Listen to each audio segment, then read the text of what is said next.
नमस्कार मित्रों, स्वागत है आप सभी को हमारे YouTube चैनल आर्टिस्ट बाय संगम चैनल पर।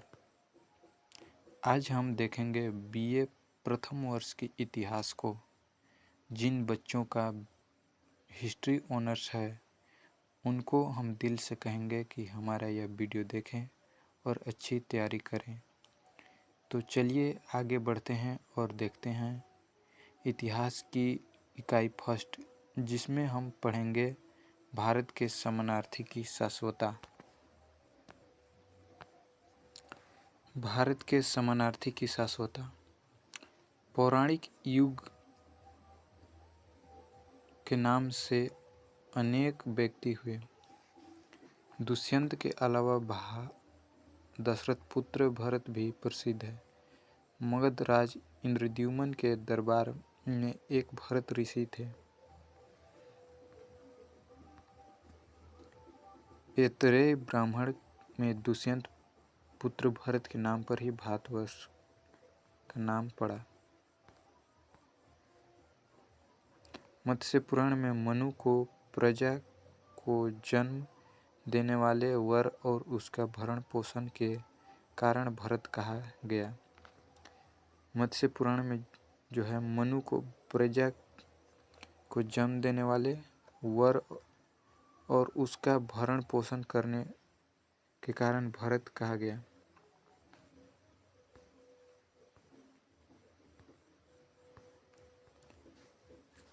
जैन परंपरा में भागवत भगवान ऋषभदेव के पुत्र भरत के नाम पर इस देश का नाम भारतवर्ष पड़ा। जैन परंपरा की मान्यता के अनुसार भगवान ऋषभदेव के जो ज्येष्ठ पुत्र थे भरत, उनके नाम पर इस देश का नाम भारतवर्ष पड़ा। दुष्यंत शकुंतला पुत्र भरत। आमतौर पर भारत नाम के पीछे महाभारत में आई एक कथा है। महर्षि विश्वामित्र और अप्सरा मेनका की बेटी शकुंतला और राजा दुष्यंत के गांधर्व विवाह के पश्चात पुत्र का नाम भरत रखा गया। महाभारत में एक कथा है जिसमें महर्षि विश्वामित्र और अप्सरा मेनका की बेटी शकुंतला और राजा दुष्यंत के गांधर्व विवाह के पश्चात पुत्र का नाम भरत रखा गया। गंधर्व विवाह कहने का मतलब है कि एक प्रकार का प्रेम विवाह। हिंदू मान्यताओं के अनुसार हिंदुओं में 8 प्रकार के विवाह माने जाते हैं, जिसमें से एक प्रेम विवाह यानी कि दो आपसी व्यक्तियों के मध्य प्रेम प्रसंग के पश्चात जो विवाह होता है उसे गंधर्व विवाह कहते हैं। आदि पर्व में आए एक प्रसंग पर कालिदास दास जी ने अभिज्ञान शकुंतलम नामक महाकाव्य रचा। माना जाता है कि भरत जाति समूह का राजा दुष्यंत पुत्र भरत से भी पहले थे, इसलिए भारत का नाम किसी विशेष व्यक्ति के नाम पर नहीं पड़ा। जो राजा दुष्यंत हैं उनके जो पुत्र हैं भरत से पहले भी भरत जन यानी कि कोई जाति का भरत जनजाति का समूह हुआ करते थे। उनके नाम पर भी भारत का नाम भारत पड़ा। इसके बाद राजा दुष्यंत पुत्र भरत के नाम पर भारत का नाम भारत पड़ा। भरत गण से भरत जन अग्नि पूजक, अग्निहोत्र, यज्ञ प्रिय थे। संस्कृत में भर शब्द का एक अर्थ युद्ध है। संस्कृत में जो है भर शब्द का अर्थ युद्ध है और दूसरा अर्थ समूह है या जनगण और तीसरा अर्थ भरण पोषण से है। यह परस्पर विरोधी जान पड़ते हैं क्योंकि भर का अर्थ युद्ध और भरण पोषण दोनों तो शब्द की अपनी विशेषता नहीं है। देखा जाए तो हर शब्द का अर्थ जो है वो युद्ध, युद्ध, मार काट, लड़ाई झगड़ा इत्यादि से संबंधित जो पहले रामायण महाभारत सब युद्ध जो हुआ था वो सब से युद्ध जान पड़ता है। और भरण पोषण से संबंधित जो है लोगों के जीवन में खान पान, रहन सहन, इन सभी चीज़ों से भरण पोषण का तात्पर्य मतलब निकलता है। इसलिए ये दोनों शब्द एक अर्थ को व्यक्त नहीं करते। भर का मूलार्थ गण या जन ही था। जो भर शब्द था उनका मूल अर्थ जो है गण या जन ही था। गण या जन कहने का मतलब है कि जो जनजाति सब रहते थे उन्हीं लोगों को गण या जन कहा जाता था। यह उस विशेष गण या सूचक था जो भरत नाम से विख्यात हुआ। भारती और सरस्वती का भरतों से रिश्ता। भारती कहने का अर्थ है कि भारतीय या भारत देश के जो लोग थे। और भारती देवी सरस्वती को भी कहा जाता है जो ज्ञान और वाक की देवी मानी जाती है। तो भारती और सरस्वती का भरतों से क्या रिश्ता है, मतलब भारत देश से क्या रिश्ता है। प्राचीन और दूर से चला आ रहा कभी युद्ध, अग्नि, संघ जैसे आशयों से संबंध भारत का अर्थ सिमट कर रह गया। किंतु 1000 साल पहले अग्निप्रिय भरतजनों की शुचिता और सदाचार निरंतर यज्ञ कर्म में करते रहने से भरत और अग्नि एक दूसरे से संपृक्त हो गए। भरत शब्द मानो अग्नि का विशेषण बन गया। जो पहले भरतजन थे वो सब यज्ञ से यज्ञ करते रहते थे अग्नि से, उसी से मानो भारत के जो लोग थे अग्नि एक दूसरे से संपृक्त हो गए। मतलब भरत और अग्नि शब्द एक दूसरे से संपृक्त हो गए, एक दूसरे से के विशेषण हो गए। भरत तो से निरंतर संसर्ग के कारण अग्नि को भारत कहा गया। यज्ञ में निरंतर काव्य पाठ के कारण कवियों की वाणी को भारती कहा गया। अनेक वैदिक मंत्रों में भारती और सरस्वती का नाम उल्लेख आता है। दशराज्य युद्ध या 10 राजाओं की जंग।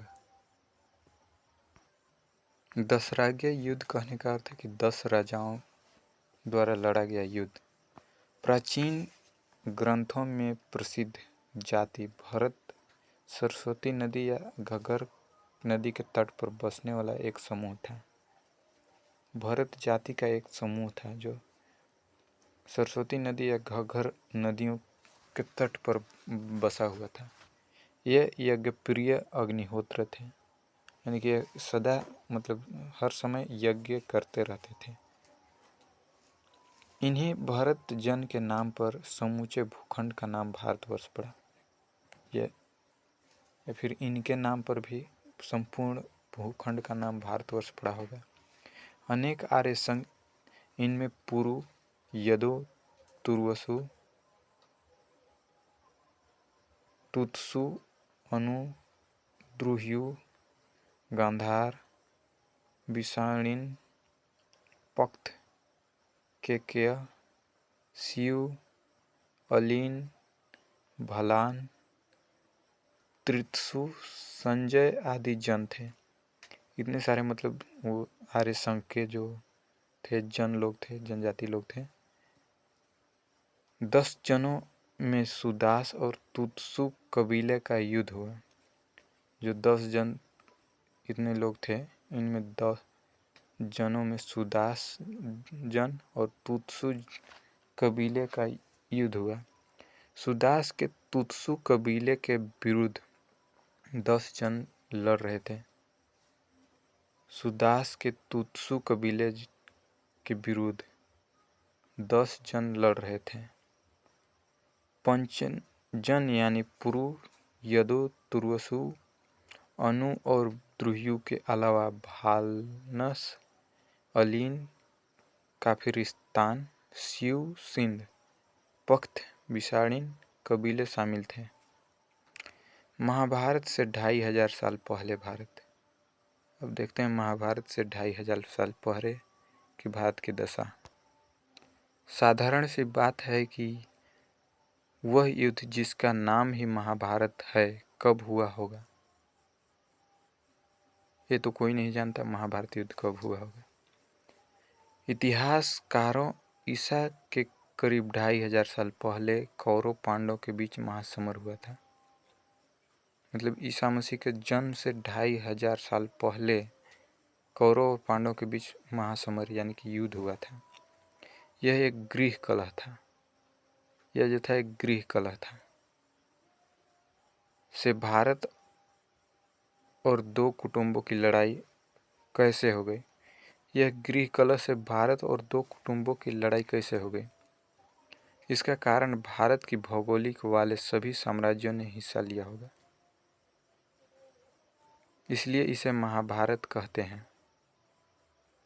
दशरागे युद्ध इससे भी 2500 साल पहले बताया जाता है, यानी कि महाभारत युद्ध से 2500 साल पहले दशरागी युद्ध हुआ था। तुत्सु जाति के लोगों ने 10 राजाओं के संघ पर विजय प्राप्त की। युद्ध से पहले इस क्षेत्र को आर्यावर्त कहते थे। मतलब भारत देश को दशरागी युद्ध से पहले आर्यावर्त कहते थे भारत देश को। अब बात आती है हिंदुस्तान की। ईरानी हिंदुस्तानी पुराने संबंधित थे। ईरानी जो थे, ईरान के लोग और हिंदुस्तान के लोग, ये सब पुराने संबंधी थे। ईरान पहले फारस था। ईरान पहले जो था फारस था। माना जाता है कि हिंदुकुश के पार आर्य थे। मतलब हिंदुकुश के पार यानी कि हिमालय पर्वत जो है, हिंदुकुश एक चोटी है, उसके पार आर्य लोग थे। उनका संघ ईरान का कहलाता था। यानी कि आर्य लोगों का संघ ही ईरान कहलाता था, जो पहले फारस हुआ करता था। कुर्द सीमा पर बेहिस्तून शिलालेख पर उत्कीर्ण हिंदूस शब्द इसकी गवाही देता है। कुर्द सीमा यानी कुर्द सीमा जो है ईरान, इराक, तुर्की और सीरिया के बीच फैला हुआ है। यह एक बहुत बड़ा विवादित क्षेत्र है। इसमें जो कुर्दिस्तान क्षेत्र आता है, वहाँ कुर्द लोग रहते हैं। इसी से एक मतलब शिलालेख पर उत्कीर्ण हिंदू शब्द की गवाही देता है। संस्कृत अवस्था में गर्भनाल का रिश्ता है। हिंदूस बामियान के इस पर यज्ञ होता था, तो उस पार यश्न यानी कि जो हिंदुकुश था, जो पर्वत है हिंदुकुश चोटी, उसके उस पार बमियान, हिंदुकुश और बमियान के इस पार यज्ञ होता था और उस पार यश्न। बमियान जो है अफगानिस्तान के मध्य एक शहर है। उसके उस पार जो है यश्न। यश्न कहने का अर्थ है कि पवित्रता से प्रार्थना होता था उस पार। आर्यमन, अर्थवन, होम, सोम, हवन जैसी समानार्थी पदावलियां यहाँ भी था। हिंदवान हिंदूस शब्द ईसा से 2000 साल पहले अक्कादी सभ्यता में था। हिंदू शब्द जो है ईसा से 2000 साल पहले अक्कादी सभ्यता में था। अक्कद, सुमेर, मिस्र सब से भारत के रिश्ते थे। देखिए, भारत इतना बड़ा देश है कि इनका संबंध आज से नहीं, आज से कई हजार साल पहले से बहुत से देशों से इनका संबंध बहुत मजबूत रहा है। जाहिर है हिंदू, हिंदवान, हिंदुस जैसी अनेक संज्ञाएं अत्यंत प्राचीन हैं। इसीलिए ये सब शब्द जो आ रहे हैं ये सब अत्यंत प्राचीन हैं। इंडस इसी हिंदस का ग्रीक रूप है। अब इंडस शब्द जो है हिंदस का ग्रीक रूप है। ग्रीक लोग जो हैं हिंदस शब्द को इंडस बोलते होंगे। इसी तरह हिंद के साथ जुड़कर हिंदुस्तान बना। आशय यहाँ हिंदी लोग रहते थे। जैसे हिंदी बोलने वालों की संख्या भारत में बहुत ज़्यादा है, इसलिए यहाँ के लोग हिंदुस्तान कहलाए। जो हिंदी लोग रहते हैं। मेसोपोटामियाई संस्कृतियों से भी हिंदुओं का संपर्क था। मेसोपोटामियाई संस्कृति से मतलब जैसे सिंधु सभ्यता जो था उस समय मेसोपोटामिया से कुछ सामान मंगवाए जाते थे, अदला बदली की जाते थे, इसलिए उनका संबंध मेसोपोटामिया से भी बहुत मतलब अच्छा था। हिंदू दरअसल ग्रीक, इंडस, अरब, अकाद, पर्शियन संबंधों का परिणाम है। मतलब ग्रीक, इंडस, अरब, अकाद, पर्शियन से भी इन लोग का संबंध अच्छा था। हम भारतवासी। इंडिका शब्द का प्रयोग मेगास्थनीज ने किया। इंडिका शब्द जो है इसका प्रयोग सबसे पहले मेगास्थनीज ने किया। यहाँ हिंद, हिंदवान, हिंद जैसे शब्द प्रचलित थे। मेगास्थनीज के आने से पहले यहाँ जो है हिंद, हिंदवान, हिंदू जैसे शब्द प्रचलित थे। उसने ग्रीक भाषा के अनुसार इंडस, इंडिया जैसे शब्द ग्रहण किए। उसने अपने यहाँ के ग्रीक भाषा के अनुसार इंडस, इंडिया जैसे शब्द मतलब ये ग्रहण किया। यह ईसा से 3 और मुहम्मद से 10 सदी पहले की बात है। अब मेगास्थनीज ईसा से 3 सदी पहले और मुहम्मद से 10 सदी पहले की बात कहता है। जहाँ तक जम्बूद्वीप की बात है, यह सबसे पुराना नाम है। जम्बूद्वीप भी सबसे पुराना नाम है। आज के भारतवर्ष भी बड़ा है। आज के आर्यावर्त भारतवर्ष से भी बड़ा है। मतलब जम्बूद्वीप जो है आज जो हम लोग भारत कहते हैं, भारतवर्ष कहते हैं, आर्यावर्त कहते हैं, जो कि महाभारत से 2500 साल पहले की बात, उस समय आर्यावर्त नाम लिया जाता था। उससे भी पुराना जम्बूद्वीप है। जामुन को फल को जम्बू कहते हैं। जो जामुन के फल को जम्बू कहते हैं।